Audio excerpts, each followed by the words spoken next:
I wanted to talk about two routes to self-harm from an autistic perspective, because I think drawing this distinction can help people understand.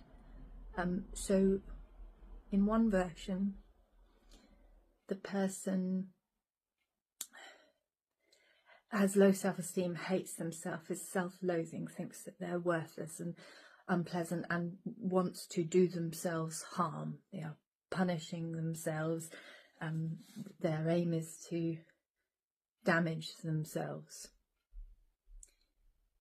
And the other version is someone for whom, when you hurt yourself, it has that effect of slowing down time. You know how people in accidents say it was like time slowed down, because what happens is our processing speed increases in response to distress, because we are to cope with whatever the horrible situation we're in is, and it's a survival mechanism. So the brain kind of speeds up, and the experience of that brain speed up is time slowing down. And obviously time isn't slowing down, but our experience of time comparatively feels slower.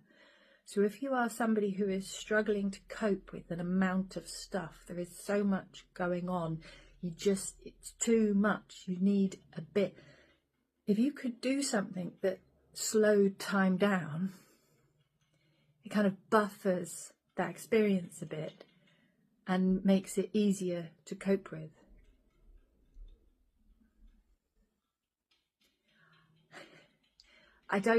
It's not something that I'm overly public about, but it is public knowledge about me that I self-harmed when I was a teenager, and I didn't do it because I hated myself.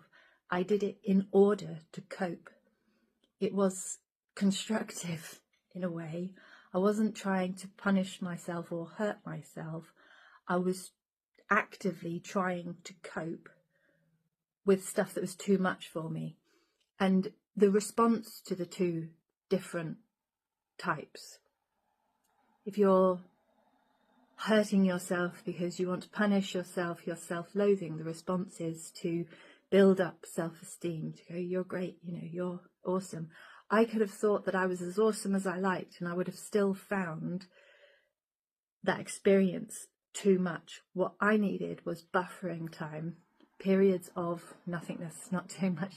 I do not self-harm as an adult. I watch lots of naff television, and actually, daft as it sounds, it's doing the same thing. And I hope that distinction is useful.